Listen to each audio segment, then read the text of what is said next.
ودابا غادي نقدم لكم النتيجه النهائيه ديال الشيف لور زعلوك.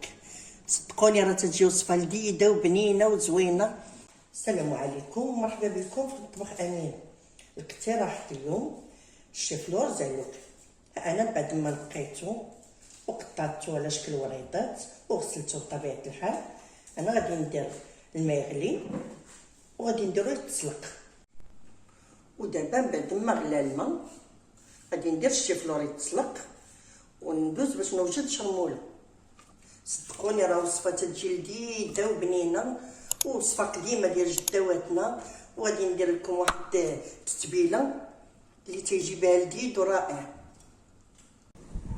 ودابا انا رجعت معكم بعد ما سلقت الشيف لور وصفيتو ودرتو في المقله، زدت عليه 2 معالق كبار ديال القزبر والمعدنوس، هاد الشموله، 2 فصوص ديال الثومه كوكا، وعندي في التوابل عندي معلقه صغيره ديال التحميره، عندي معلقه كبيره ديال القزبر اليابس، عندي 2 مزيودات اختياريا اللي تيبغي الحار، عندي معلقه صغيره د السودانيه.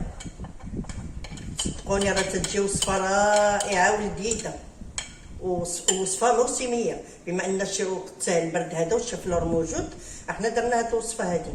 عندي معلقه صغيره ديال السفنجبير،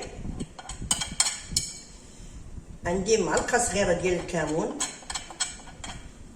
عندي معلقه صغيره ديال الملحه، والملح تيبقى على حسب الذوق، عندي معلقه صغيره ديال الهريسه، وعندي معلقه كبيره ديال مركز الطماطم وطشه الحك.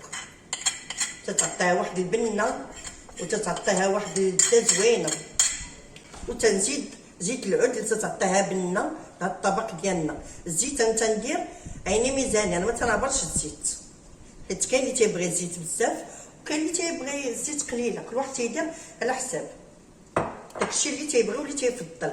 وغادي نديها للبوطه باش نشحرها. ودابا انا غادي نخلط الشيف لور، غادي نخلط ديك الشرموله مزيان.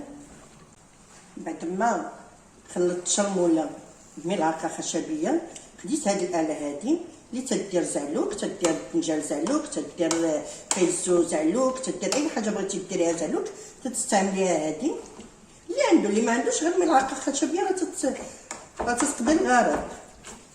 وهانتوما معايا بعد ما غادي ندير له هذه العمليه هذه غادي نرجع ناخذ ملعقه خشبيه وغادي نحركو باش تتجانس لي العناصر كلها مزيان يتشرب بديك الشرموله. وتنبقى تنحركو، تنستمر في التحريك حتى تينشف وتتبقى فيه غير ديك الزويته اللي باينه. وتنقدموه بالصحه والراحه ونتلاقاو في طبق التقديم. ودابا غادي نقدم لكم النتيجه النهائيه ديال الشيف لور زعلوك.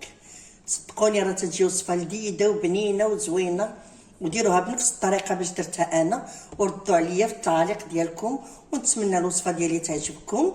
وإلا عجباتكم وصلتوا حتى لهنا ما تنساوناش من لايكاتكم وتشجيعاتكم فضلا وليس امرا، ونتلاقاو في وصفه جديده ان شاء الله، ونخليتكم على خير.